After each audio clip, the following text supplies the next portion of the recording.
ഔലിയാക്കളെ കുറിച്ചുള്ള കാഴ്ചപ്പാടുകളിൽ മുജാഹിദ് പ്രസ്ഥാനത്തിന് കൃത്യമായ ഒരു സമീപനമുണ്ട്, വളരെ വ്യക്തമായ ഒരു സമീപനം. ആരാ ഔലിയാക്കൾ?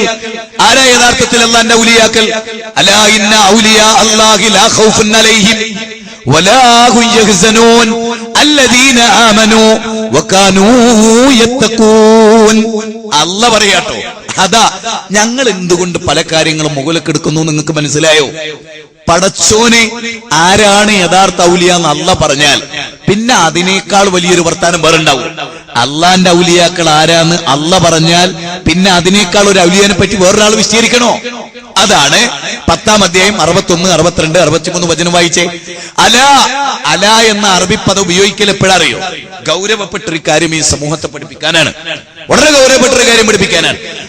നിങ്ങൾ അറിയണം, ഇന്ന ഔലിയ അല്ലാഹി, തീർച്ചയായും അള്ളാന്റെ ഔലിയാക്കൾ എന്ന് പറഞ്ഞ ആരാ? ലാ ഖൗഫുൻ അലൈഹിം വലാ ഹും യഹ്സനൂൻ. അല്ലാഹുവിന്റെ ഔലിയാക്കൾക്ക് ദുഃഖിക്കണ്ട, ഭയപ്പെടണ്ട. കാരണം എന്താ? അല്ലദീന ആമനു വകാനൂ യത്തഖൂൻ. അവർ യഥാർത്ഥ വിശ്വാസികളാണ്. വിശ്വാസം എന്ന് പറഞ്ഞാലോ, വല്ലദീന ആമനു വലം യൽബിസു ഈമാനഹും ബിളുൽമിൻ ഉലൈക ലഹുൽ അംൻ വഹും മുഹ്തദൂൻ. വിശ്വസിച്ചിട്ട് ആ വിശ്വാസം ഉൽമ കലർത്താത്തവർ, അതാണ് 6-ാം അധ്യായം 82. ഇതിന്റെ വിശദീകരണം, ഈമാനിൽ ഉൽമ കലരരുത്. പിന്നെയോ അവർ മുത്തക്കികളാണ്. ഒരിക്കലും മദ്യപിക്കില്ല, വ്യഭിചരിക്കില്ല, പലിശ കൊടുക്കില്ല, തിന്മ ചെയ്യില്ല, ഹറാമുകളിൽ വ്യാപൃതരാവില്ല, 5 നേരം കറക്റ്റായിട്ട് നിസ്കരിക്കും, നല്ലതൊക്കെ ചെയ്യും. ഇതാണ് അവരുടെ പ്രത്യേകത. അത് മത്സ്യ മാർക്കറ്റിലെ മുഹമ്മദ് ആക്കാക്കോ ഔലിയാകാം, മാർക്കറ്റ് കച്ചവടം ചെയ്യുന്ന ബഷീറിനോ ഔലിയാകാം. കാരണം അല്ലാഹ് പറഞ്ഞ മാനദണ്ഡം എന്താ? വിശ്വാസവും മുത്തക്കിയാവുക എന്നുള്ളതാണ്. നമ്മളോ കുടിക്കരുത്, നിസ്കരിക്കരുത്, നോമ്പോലിക്കരുത്, തെക്ക് വടക്കെടുക്കണം, എന്തൊക്കെയോ ഒരു ബന്ധമില്ലാതെ. നിങ്ങൾക്കറിയാലോ, ചങ്ങനാശ്ശേരി ദർഗന്റെ അടുത്ത് ഒരു ഔലി അങ്ങനെ കുത്തിരിട, ഒരു പോസ്റ്റിന്റെ അടുത്ത്. ഞാൻ ഈരാറ്റുപെട്ട ജോലി ഇപ്പൊ ഉണ്ടോന്ന് അറിയില്ല. അപ്പൊ ഇയാളിങ്ങനെ ഇടയ്ക്ക് മുകളിലോട്ട് ഇങ്ങനെ നോക്കും. പ്രത്യേകിച്ച് ആളുകള് അങ്ങനെയാണല്ലോ, അയാളിങ്ങനെ മേലോട്ട് നോക്കിയിട്ട് ഇടയ്ക്ക് ഇങ്ങനെ ചിരിക്കും. എന്നിട്ട് വലൈക്കും സലാം. ജനങ്ങളെ വ്യാഖ്യാനം എന്താ അറിയോ? ജിബ്രീൽ പോയപ്പോ സലാം പറഞ്ഞു. മലക്കുകൾ പോയപ്പോ, മലക്കുകൾ പോയതല്ലടോ, എന്റെ തലക്ക് സ്ഥിരല്ലാത്ത മലക്ക് സലാം ചെല്ലിയത്. മലക്കല്ല, തലക്ക് സ്ഥിരല്ല. മലക്ക് ചെല്ലിയതല്ല, തലക്ക് ചെല്ലിയതാ, കിട്ടിയതാ ഇവിടുന്നോ. അല്ലാതെ എന്റെ പൊന്നാര മനുഷ്യന്മാരെ, പള്ളി പോലും പോകാതെ ഓരിസ്കരിക്കാതെ നിൽക്കുന്നവന് ജിബ്രീലിന് എന്തൊരു ഇഷ്ട. ശരിക്കും ആരാ വലിയകള്? 5 നേരം നിസ്കാരമുള്ളവരെ കൂടെ കൂടിക്കോളിന്നല്ലേ നമ്മൾ സാധാരണ 55-ാമത്തെ യഥാർത്ഥ വലിയകൾ അല്ലാഹുവും റസൂലും അതുപോലെ തന്നെ സത്യവിശ്വാസികളാണെന്നല്ലേ. നിസ്കാരം നിലനിർത്തുന്ന, അല്ലെ, സക്കാത്ത് കൊടുക്കുകയും നമസ്കാരം നിലനിർത്തുകയും ചെയ്യുന്നവരാണ് യഥാർത്ഥ ഔലിയാക്കൾ എന്നല്ലേ. പക്ഷെ ഇവരുടെ അഭിപ്രായം എന്താ? നിസ്കാരം തന്നെ വേണ്ട, നിസ്കാരം തന്നെ ഇല്ല. ചോദിച്ചാ പറയെന്തറിയോ? മഹാനായ മൊയ്തീൻ ശൈഖ് വരെ നിസ്കരിക്കാത്ത കണ്ടപ്പോ ചോദിച്ചപ്പോ, വ്യത്യസ്ത സമയത്ത് നിസ്കരിക്കാത്ത കണ്ടോ ചോദിച്ചപ്പോ പറഞ്ഞ വല്ല പിന്നെ ഈ കൗമുണ്ടോ അറിയുന്നു ഞാൻ മക്കത്ത് നിസ്കരിക്കുന്നുണ്ട് എന്നുള്ളത്. ഞാൻ മക്കത്ത് നിസ്കരിക്കുന്നുണ്ട്, വലം യഅലമു അന്നി ഉസല്ലി ബി മക്കത്ത, ഞാൻ മക്കത്ത് നിസ്കരിക്കുന്നുണ്ട്. സാധാരണ എന്താ? ആ ഔലിയനെ മുക്കത്ത് കണ്ട്, ഇപ്പതാ ഔലിയ മക്കത്ത്. അപ്പൊ കണ്ടോനെ ഔലിയല്ലേ? ഞാന് മുക്കത്തുണ്ടായിരുന്നപ്പോ ഒരാളവിടെ, ഞാൻ മക്കത്തെന്നപ്പോ അയാൾ അവിടെ ഉണ്ട്. അപ്പൊ ഞാൻ പറയും, നിങ്ങളെന്തൊരു ഔലിയാണ്, ഞാൻ മുക്കത്തെന്നപ്പോ ഇങ്ങളുണ്ടായിരുന്നു. അപ്പൊ ഞാനുണ്ടായിരുന്നില്ല മുക്കത്ത്, ഞാനുണ്ടായിരുന്നില്ല മക്കത്ത്. അപ്പൊ കണ്ടോനെ ഔലിയല്ലേ? എന്നാലും ആളുകൾ പറയാതാണ്. എന്നാൽ കാന്തപുരം, സാക്ഷാൽ കാന്തപുരം പറഞ്ഞാൽ പിന്നെ APC-ക്ക് പിന്നെ ഒന്നുമില്ല. അല്ലാഹ് പറഞ്ഞ പോലെ പരിഗണിക്കൂല, റസൂൽ പറഞ്ഞ പരിഗണിക്കൂല, സഹാബികൾ പറഞ്ഞ പരിഗണിക്കൂല. അതാണല്ലോ നെയ്മി പറഞ്ഞ്. കാന്തപുരം പറയാണ്, യഥാർത്ഥത്തിലുള്ള ഔലിയാക്കൾ ഉണ്ടല്ലോ, ഓർക്ക് 2-3 ശരീരമൊക്കെ ഉണ്ടാവും, അതിനൊരു കുഴപ്പമില്ല എന്നാ മൂപ്പര് പറയുന്നൊന്ന് കേട്ടോടി. ബുദല എന്ന് പറയുന്ന ഔലിയാക്കൾ, അവരെ ഒരേ സമയത്ത് ഒന്നിലധികം സ്ഥലത്ത് കാണാൻ കഴിയും. ഇതങ്ങോട്ട് കേട്ടാലിപ്പോ നമ്മുടെ പുത്തൻ പ്രസ്ഥാനക്കാര് ചിരിക്കുകയും കളിയാക്കുകയും അതുവഴി അവർ മുർത്തദ്ദായി പോവാൻ കാരണമാവുകയും ചെയ്യും. പക്ഷെ പറയാതിരിക്കാൻ നിവൃത്തിയില്ല. ബുദല എന്ന് പറയുന്ന ആ ഡിഗ്രിക്കാർ ഒരേ സമയത്ത് അവരുടെ സാന്നിധ്യം ഒന്നിലധികം സ്ഥലത്ത് ഉണ്ടാകും. അപ്പോ ആ ഡിഗ്രി മുഹമ്മദ് നബിക്ക് കിട്ടിയിട്ടില്ല. ഞാൻ ആ ബേക്കിന്ന് തുടങ്ങണം ഇങ്ങോട്ട്. ഏത് മുതലായി എന്നൊരു ഡിഗ്രി കിട്ടിയവർക്ക് ഉണ്ടാവും.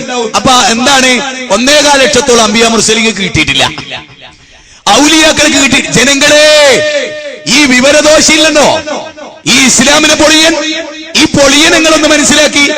1.25 ലക്ഷത്തോളം അമ്പിയ മുർസലിങ്ങൾക്ക് കൊടുക്കാത്തത് സഹാബികൾക്ക്, അബൂബക്കർ സിദ്ദീഖിനോ ഉമർ ഇബ്നുൽ ഖത്താബിനോ ഉസ്മാൻ ഇബ്നു അഫ്ഫാനോ ഇവർക്കാർക്കും ഈ ഡിഗ്രി ഇല്ല.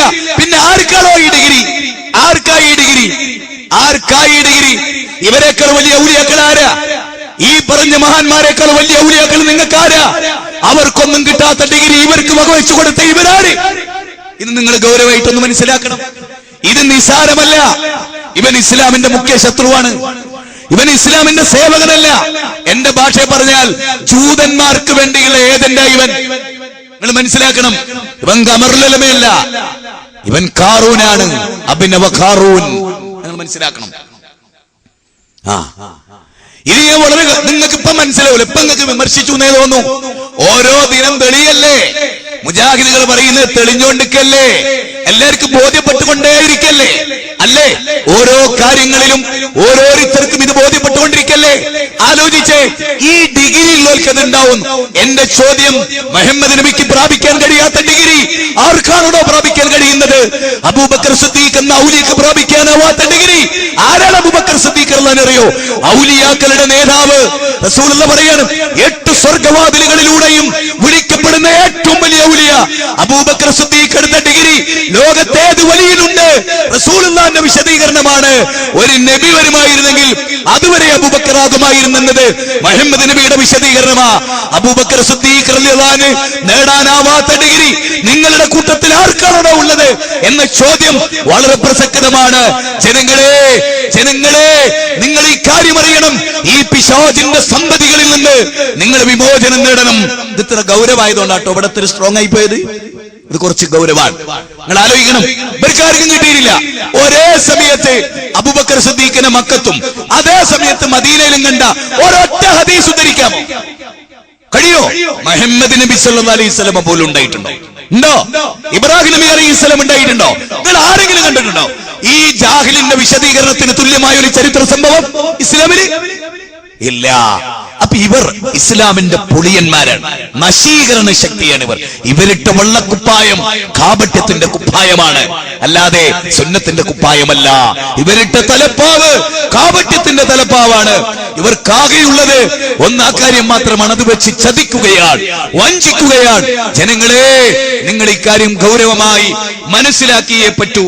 ഈ വിഷയത്തിൽ ഔലിയാക്കളുടെ മേന്മയും കഴിവും ചോദിച്ചാൽ കാന്തപുരം വരെ പറയാം. അലവി സക്കാഫി മുമ്പ് പറഞ്ഞാൽ അജ്മീരിൽ തീപിടുത്തുണ്ടായി, ഏർവാടി തീപിടുത്തുണ്ടായി. ആ തീപിടുത്തുണ്ടായപ്പോ നമ്മൾ ചോദിച്ചു, ഔലിയാക്കളുടെ പവറോടെ പോയി? ഈ മനുഷ്യരെ രക്ഷപ്പെടുത്താൻ കഴിഞ്ഞു? അപ്പൊ ഇവരെ ചോദ്യം, മക്കത്ത് വെള്ളപ്പൊക്കോ അപകടം ഉണ്ടായില്ലേ? അപ്പൊ നിങ്ങൾ അല്ല അടയും. അപ്പൊ നിങ്ങൾ അല്ല, ഞങ്ങൾ അല്ല ഒന്നല്ലേ? ഈ കൗമിന്റെ ഒരു ആവശ്യം അള്ളാനെ ചീത്ത വിളിക്കുക, അത് അള്ളാഹ് തന്നെ പറഞ്ഞിട്ടുണ്ട്.